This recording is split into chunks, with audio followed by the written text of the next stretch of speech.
A gente vai começar na hora mesmo, independente se fique só você. Vamos ver se outros vão É, entrar, mas vamos na hora mesmo, tá? ok. Primeira questão aí, a gente vai fazer uma análise aí entrando um pouco na América, né? Esses conteúdos aqui são referentes à história da América. A expedição liderada por Francisco Pizarro havia sido encerrada para a região do Império Inca. Lembrando que o Império Inca, tá, gente? É um império que fica aqui perto do Brasil, né? Se É, formou na próximo do região do Brasil. Peru, né? Isso, Peru, ali próximo da Cordilheira dos Andes, né? Pega Peru, pega Bolívia, inclusive até hoje a gente tem os descendentes incas, tá? Diferente dos astecas, que é na Mesoamérica, América Central, e os maias também eram na América Central. Então, assim, não esqueçam nunca, tá? A expedição liderada por Francisco Pizarro havia sido enviada para a região do Império Inca, com aproximadamente 200 homens, 27 cavalos e alguns indígenas como intérpretes, porque eles não entendiam a língua. Sua partida aconteceu de qual região? Não esqueçam, tá, gente? Talvez o aluno, se ele... já a Graça está entrando aqui. Quando a gente fala do México, não foi do México. Por que não foi do México? Porque nesse exato momento eles estavam ocupando outra área, que era a área ali do Panamá. Então, essa expedição para dominar aqui a América do Sul, lado da Cordilheira dos Andes ali, o Império Inca, partiu do Panamá. Por que não foi de Cuba, né? Porque Cuba, nesse momento, ainda nem existia assim como essa estrutura geográfica que hoje nós temos. A Argentina depois é que vai se transformar, né, num país, mas a Argentina também faziam parte ali do reino da Bacia da Prata, né? Nesse período aqui do Império Inca. Então, não tinha como a Argentina, não tinha o Peru em si, tá? Então, assim, do Panamá. O Panamá já existia nessa a geografia de hoje.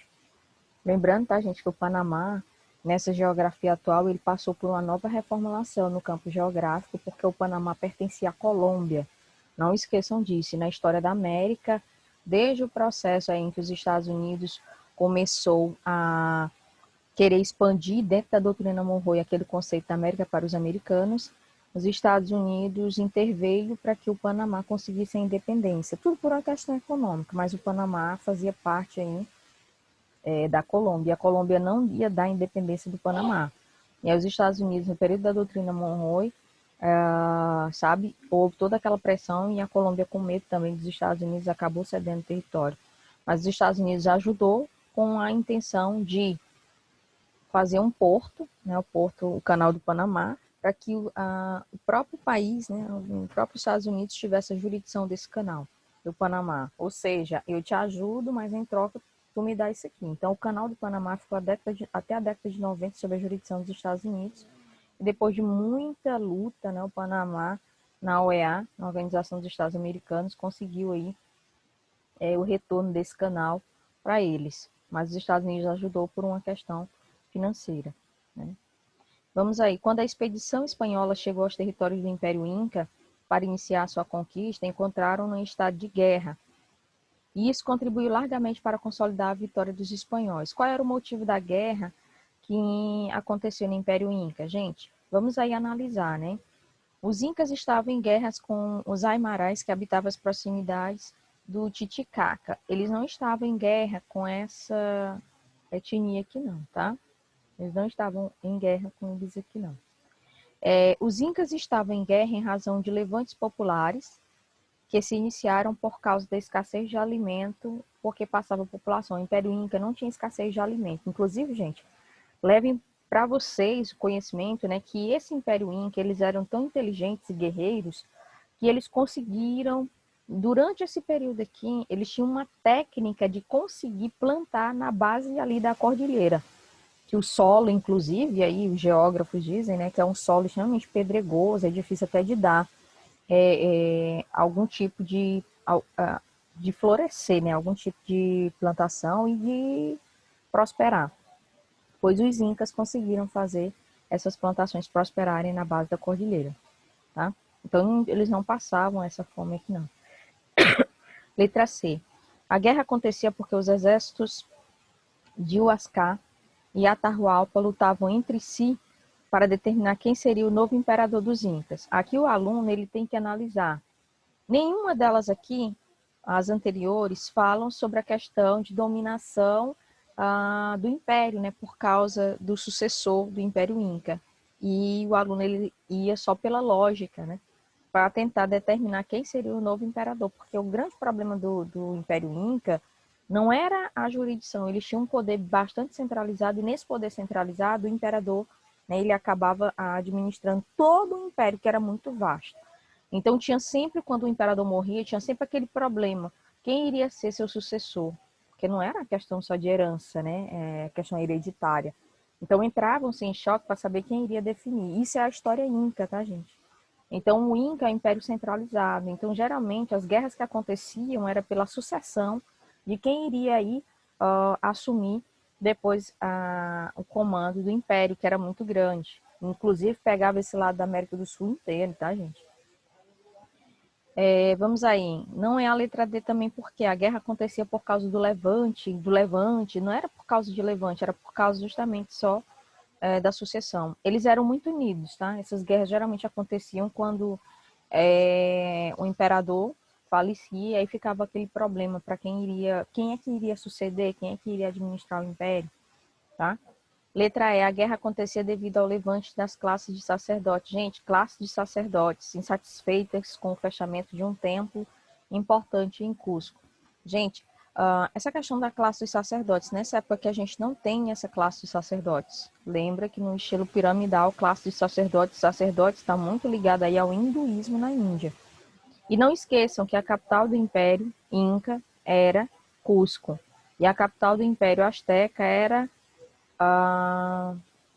eita, deu um branco aqui. Cusco, Inca, os astecas era. Não esqueça, não vou esquecer, tá, gente? Daqui a pouco eu lembro. Vou botar bem aqui no papel. É porque é no México. Vou botar bem aqui numa. Tá zoado aqui também.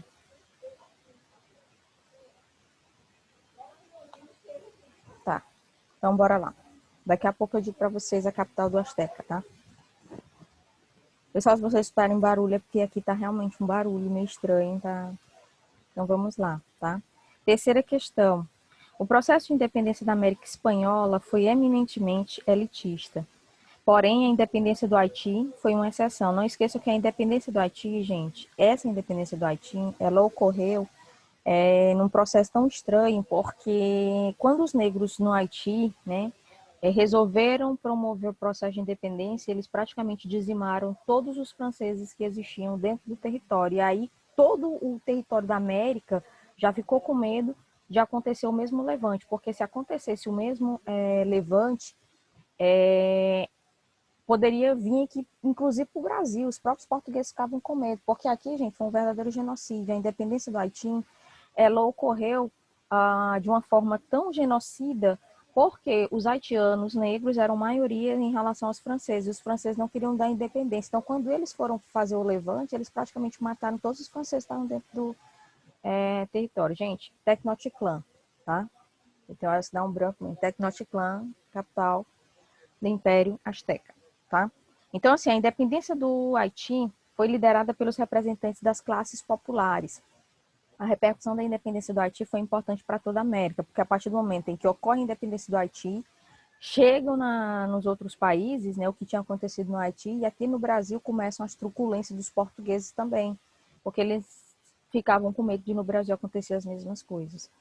Então vamos lá.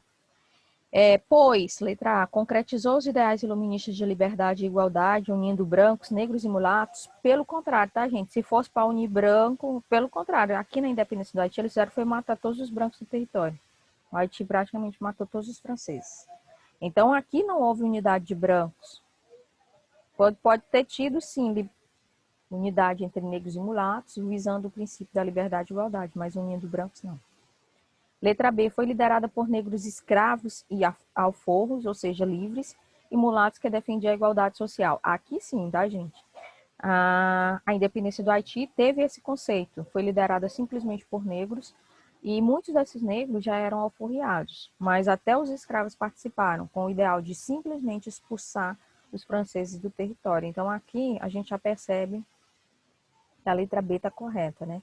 Então, a letra C não estaria correta porque proporcionou o surgimento de uma economia estável, totalmente voltada para o mercado interno. Aqui a gente não está falando de economia estável. Quando a gente fala de independência, a gente não está falando de economia estável, tá, gente? Quando a gente está falando de economia, geralmente os comandos das questões não vêm falando de independência, porque primeiro há uma independência, depois a gente tem uma estrutura de Estado, depois a gente tem uma Constituição, depois é que a gente vai ter nas constituições dos países os modelos econômicos sendo implantados. Não vem independência e economia, não necessariamente.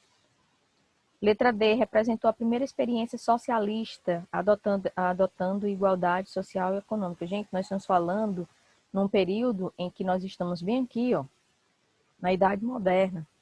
E quando a gente fala de socialismo, socialismo é a idade contemporânea. Tem muita gente que não entende sequer que as visões socialistas elas vão praticamente nascer no século passado. Inclusive pessoas, mas nos Estados Unidos tem uma linha socialista. Gente, tem uma linha esquerdista uma coisa, uma linha socialista é outra, né? A linha esquerdista que tem dentro do Partido Democrata nos Estados Unidos, porque o Partido Democrata eles são progressistas, tem a chamada linha radical e a linha moderada, sempre teve. Só que a linha moderada sempre foi maioria, que é a linha desse presidente eleito aí. E a linha radical, ela é uma linha que lá eles consideram como sendo esquerda, mas nunca será uma esquerda como a esquerda da América Latina. A esquerda de lá é porque visa liberdades, visa igualdade, mas até os moderados também primam muito por isso. Mas nada de ideias socialistas, tá? Principalmente porque a gente está falando da maior potência mundial econômica e se ligar, por exemplo, bandeiras americanas ao socialismo é coisa de gente doida que nunca estudou história na vida e dirá as ciências sociais, né, ou sociologia. Estabeleceu pela primeira vez em todo o continente americano o regime republicano. Não, tá? Pela primeira vez em todo o continente, não. Porque aos poucos foi surgindo no continente americano essa ideia de república. Não esqueçam, tá, gente, que na América, a América como um todo, é o único continente em que praticamente todas as suas nações são republicanas. Mesmo que algumas, né, sofram com viés aí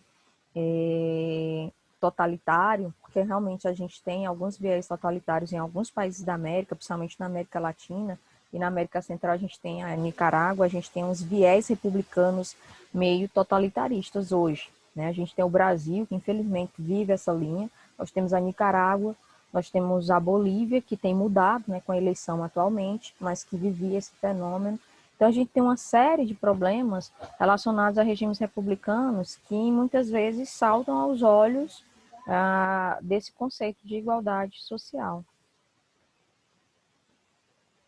Em 1826, ocorreu o Congresso do Panamá. Simão Bolívar, não esqueçam, tá? Simão Bolívar foi o cara que idealizou a independência da América, a começar, quando a gente fala dessa América, né, latina, a começar pela Venezuela. A Venezuela vai ser o primeiro país da América, né, a conseguir esse processo de independência com Simão Bolívar. Depois ele sai, né, em direção ao restante da parte de baixo do nosso mapa e vai conseguir aí libertar a América no chamado pan-americanismo, né, onde a gente vai ter as repúblicas surgindo na América. E Simão Bolívar vai dar origem, né, ao chamado símbolo do bolivarianismo, que vai ser implantado no primeiro mandato do Hugo Chávez, quando ele assume o mandato lá da Venezuela. Depois a gente vai ter realmente uma república bolivarianista, vão mudar o nome na história da Venezuela, muda o nome através de um plebiscito, e ao mudar o nome, a gente vai ter implantado o regime chavista, né? E até a morte de Hugo Chávez, né, a gente vai ter um regime extremamente fechado também na Venezuela. E com a morte dele, ele deixa o sucessor, que fecha mais ainda o país. Mas a Venezuela, historicamente, é um dos primeiros países a se considerar independente através das lutas de Simão Bolívar. Em 1826, ocorreu o Congresso do Panamá. Simão Bolívar, um dos grandes líderes do processo de independência da América Espanhola, defendeu o panamericanismo, né? O panamericanismo, também denominado de ideal bolivarista, era caracterizado por, letra A solidariedade continental para fortalecer os estados americanos. Gente, aqui está praticamente correta a ideia do bolivarianismo, né? desses conceitos de Simão Bolívar era fazer com que todos os países da América se unissem em torno de uma única causa. E nesse momento a causa era o quê? Independência. Então, quando a gente fala em independência unindo toda a América, nós estamos falando de solidariedade, onde todos os países, aqueles que já estavam ali livres, iriam ajudar os outros. E foi assim que aconteceu, até chegarmos na independência da Argentina. E muitos alunos perguntam, às vezes em revisão, professora, e o Brasil nesse período sonhava com independência? O Brasil nem sonho, né? Passava-se na cabeça das pessoas, nesse exato momento aqui, uma independência de fato, porque em 1826 o Brasil já era independente de Portugal, mas se tornou um Reino Unido de Portugal e Algarves. Né? Ou seja, o Brasil se transformou em independente, entre aspas, em 1822, mas não com essa independência, porque aqui, ao efetuar a independência nos países da América, né, de imediato eles já se transformaram em regimes republicanos, e o Brasil não. O Brasil, em 1822, foi inédito na história da América. O Brasil se torna independente, entre aspas, mas se transforma num império, que é um reinado. As pessoas pensam que o governo de Dom Pedro I não foi uma monarquia, era uma monarquia, não era absolutista, mas era uma monarquia. Então o Brasil não se transformou num modelo aí republicano, era um modelo muito mais monárquico.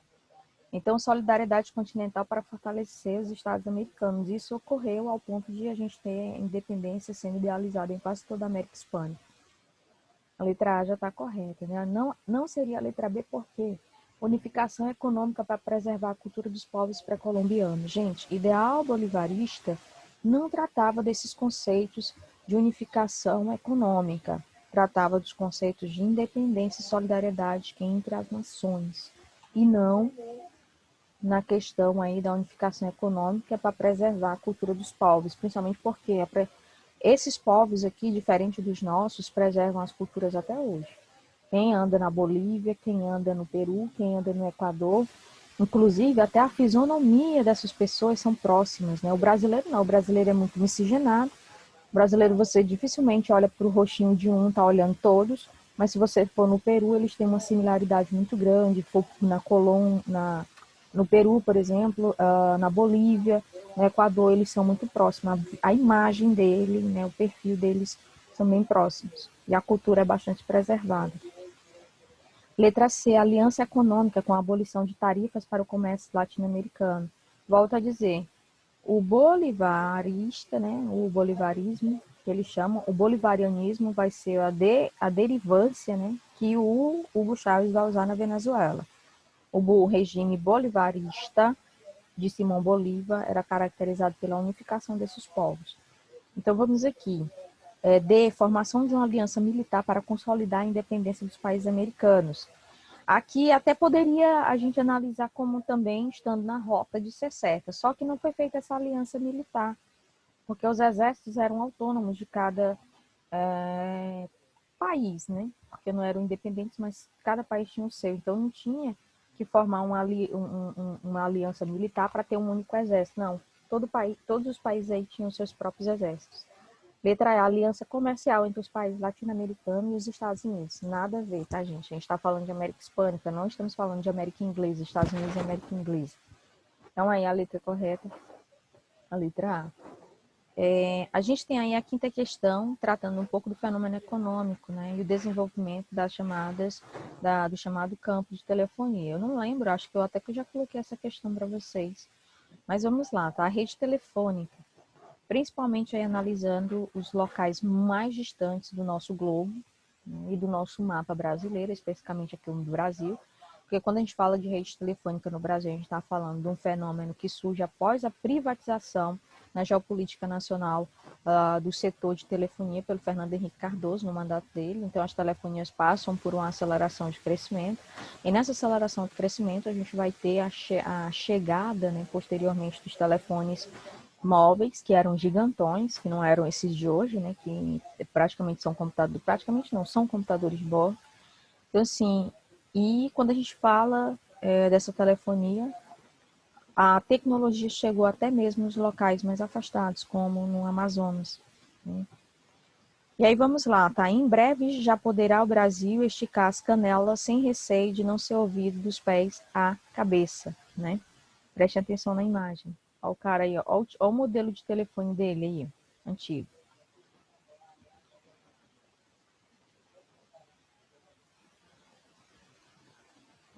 Então vamos lá, tá? A charge datada de 1910.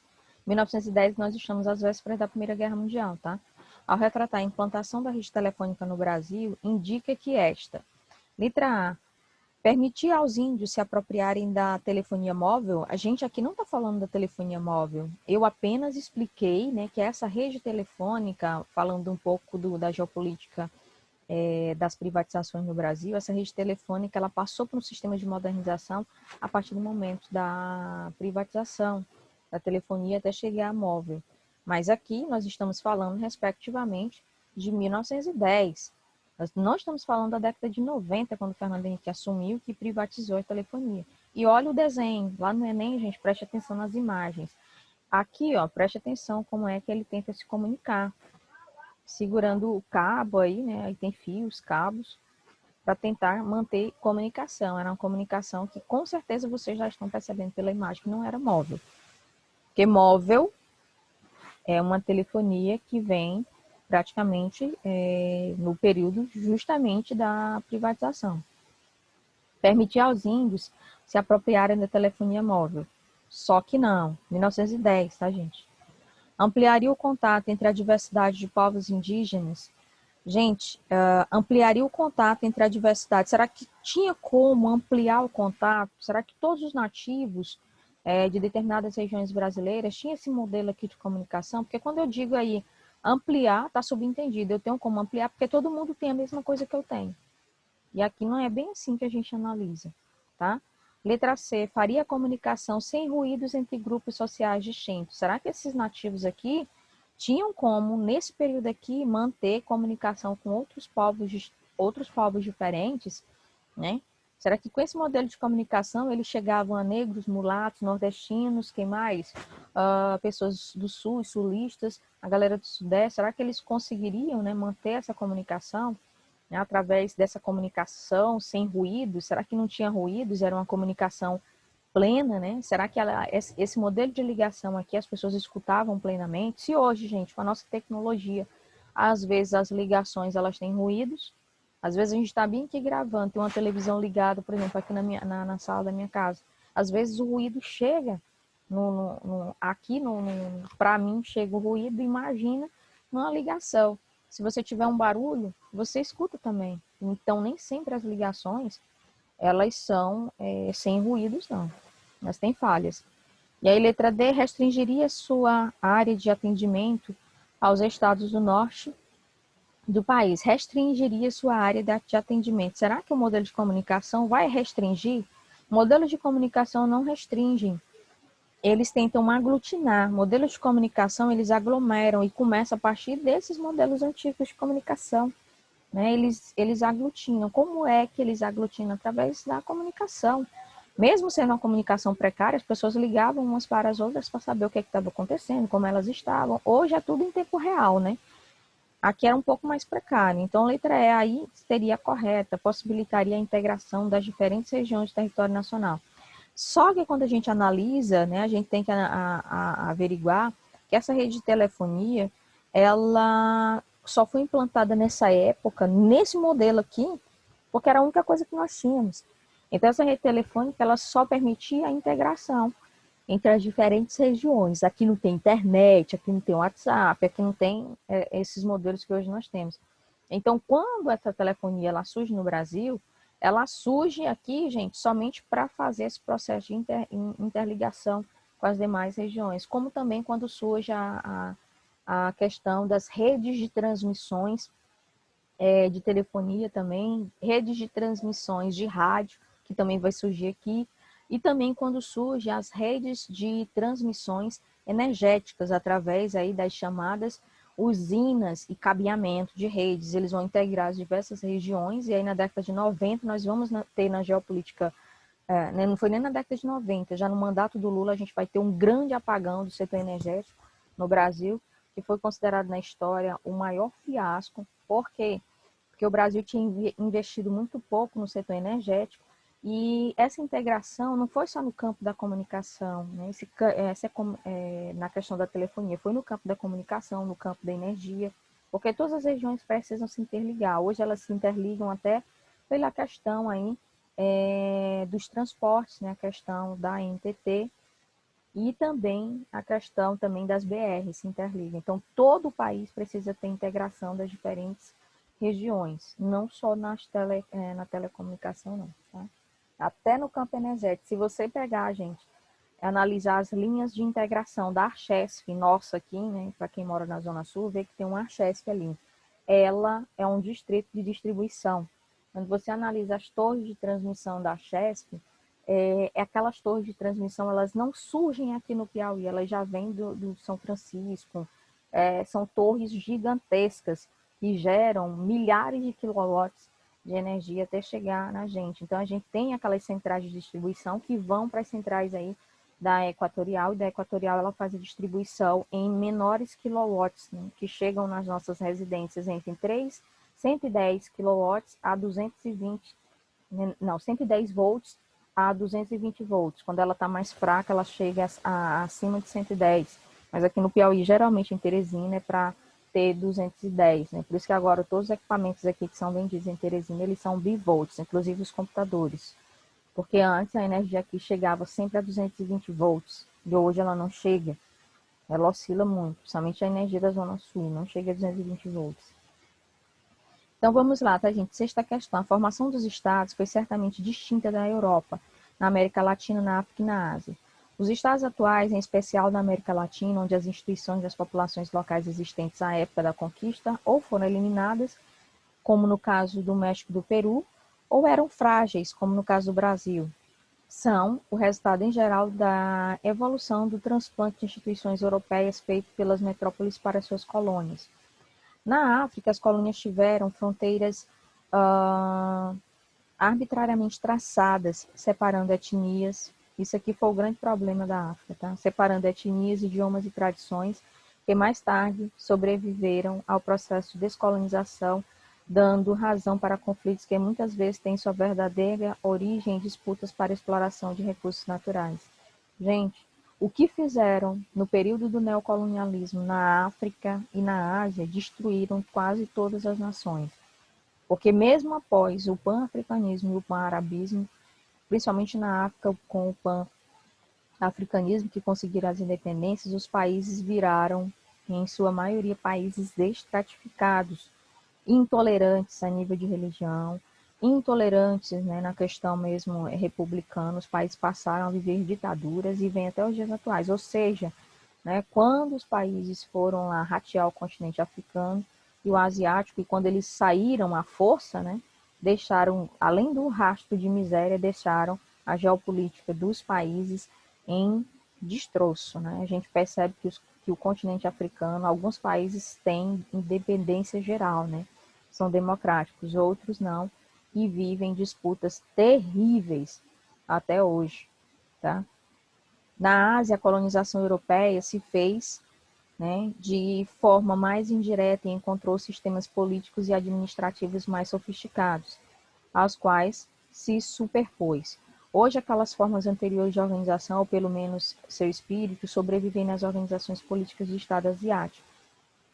Aí nós estamos falando, né, de estudos avançados, questão do nacionalismo e as políticas de Estado, né? Então, as políticas de Estado, elas devem existir sempre em todas as nações. O nacionalismo, quando ele surge em algumas nações, ele não, principalmente historicamente, ele não fez bem. Surgiram guetos, divisões e estratificações sociais. Relacionando as informações ao contexto histórico e geográfico por elas evocado, assinale a opção correta acerca do processo de formação socioeconômica dos continentes mencionados no texto. Continentes asiático, né, e africano, e além do europeu. Letra A. Devido à falta de recursos naturais a serem explorados no Brasil, conflitos étnicos e culturais, como os ocorridos na África, estiveram ausentes no período da independência e formação do Estado brasileiro. Ausentes não, tá, gente? Aqui no Brasil, no período da independência, foi que a gente teve alguns processos relacionados a disputas. É tão tal que mesmo o Brasil se tornando independente em 1822, a gente vai ter uma série de revoltas. Lembrem que o período em que tem a maior concentração de revoltas no Brasil vai ser o período aí das regências, né? O período regencial, que é depois da saída aí de Dom Pedro I, retornando a Portugal. Ele deixa o filho dele ainda jovem, ainda criança, né? Com 5 anos, e a gente vai ter um período onde, no período regencial, vai ter a maior concentração de revoltas no território nacional, inclusive uma que sai do período, começa no período regencial e termina só com Dom Pedro II, que é a Revolução Farroupilha, que demora 10 anos. Letra B, né?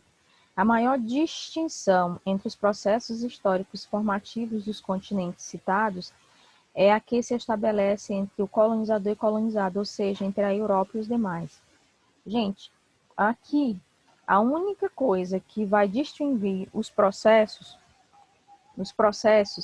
né, entre essas nações que estão envolvidas durante esse processo do neocolonialismo, a maior diferença que vai acontecer vai ser justamente em torno das imposições que a Europa vai estabelecer à África e à Ásia. Então, aqui, ó, a letra B, a maior distinção entre os processos históricos formativos dos continentes, como esses continentes, né, os países conseguiram independência, como eles foram formados, é que se estabelece essa relação entre o colonizador e colonizado, ou seja, aqui está se referindo muito àquela ideia que tudo que a Europa, tudo que esses países hoje têm, ou os modelos econômicos, ou os modelos sociais, as divisões que se têm, repercutem a história pelo qual eles passaram, influenciados aí pelas práticas europeias de dominação.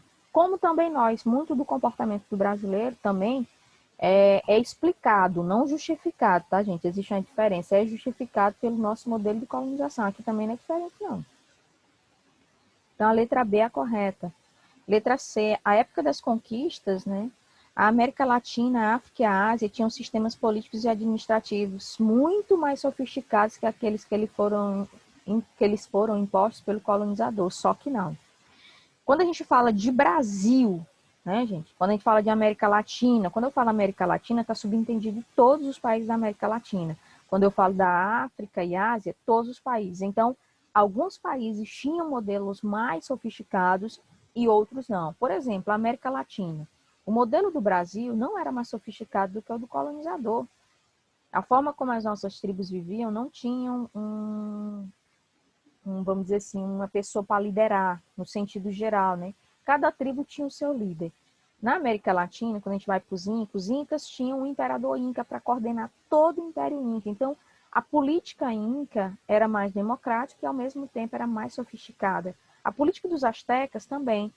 Mas quando a gente vai para os maias eram sofisticados na inteligência e tudo, mas os maias eram mais divididos, eram que nem as tribos nativas brasileiras. Cada tribo tinha seu chefe, que era tido como o mais antigo. E quando a gente vai para a África, algumas sociedades africanas eram mais complexas, como a egípcia, né? Quando a gente vai falar do Egito, né? O Egito era muito mais complexo, mas nem todos os países, necessariamente, né, da África e da Ásia, tinham regimes mais complexos do que o do próprio colonizador, não.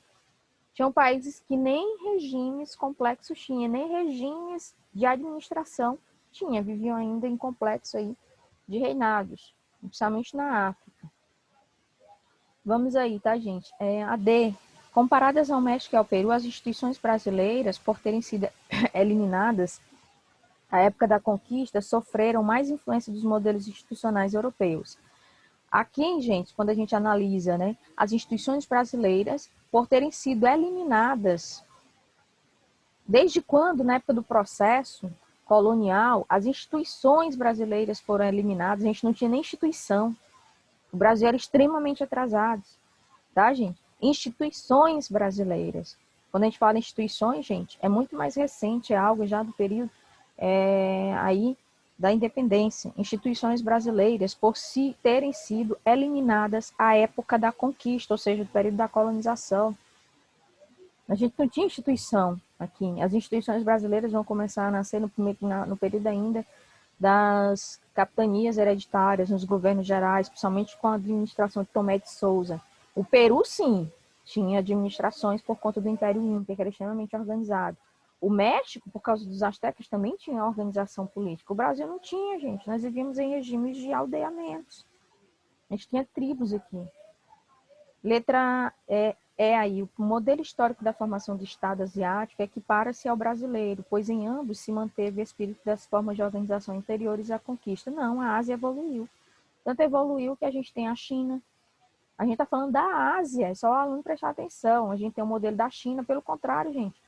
O neocolonizador, porque a China não foi colonizada por ninguém, esses países asiáticos são extremamente antigos.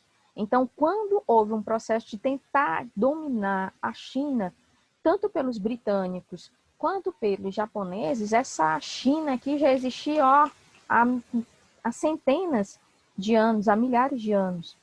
Então, quando o europeu chegou, ele até se assustou, porque a China já tinha pólvora, já tinha bússola, coisa que o europeu ainda lutava, tinha até o papel. Então, assim, se hoje nós temos tudo isso, graças aos chineses. Então, o modelo histórico da formação do Estado asiático equipara-se ao brasileiro, pois em ambos se manteve o espírito das formas de organização anteriores à conquista. Não, principalmente porque os Estados asiáticos não foram conquistados. Essas nações, principalmente as nações mais antigas da Ásia, não foram conquistadas, elas foram dominadas. Elas já existiam há milhares de anos. Índia, China, o próprio Japão, a Indonésia, a Malásia, eles foram dominados, mas já existiam como estrutura de governo mesmo. Gente, a China já era um mega ultra país no período aí em que os ingleses tentaram dominar. A Índia tinha seu próprio modelo de governo, a Índia tinha um exército extremamente forte, por isso que a Inglaterra não conseguiu dominar. Para isso tentou drogar os chineses. Então a gente está falando de nações milenares, que quando os europeus chegaram, impondo aí a ideia do imperialismo, simplesmente se surpreenderam com até as muralhas da China, extremamente altas, e ficou aquela ideia, como eles fizeram? Como essa nação tem tudo isso e a gente não tem? Então vamos lá, a sétima questão. Gente, como está faltando 3 minutos, acho que não vai dar tempo. A gente vai fazer o seguinte, né? A gente fica na sétima, eu encerro aqui e passo já já o outro link para a gente continuar, tá bom? A gente fica aí na sétima. Gente, não se preocupe que qualquer dúvida que vocês tiverem, a gente vai tirar até na próxima aula, ou agora, quem quiser perguntar alguma coisa sobre a América, porque aqui é a história da América. Eu estou botando e demarcando, né, as áreas de domínio na história para vocês relembrarem. Aqui é só América, tá bom? Alguma dúvida até aí? Por enquanto não, tia. Tá. Gente, eu vou passar o outro link agora para a gente continuar da sétima, tá bom? Tá certo.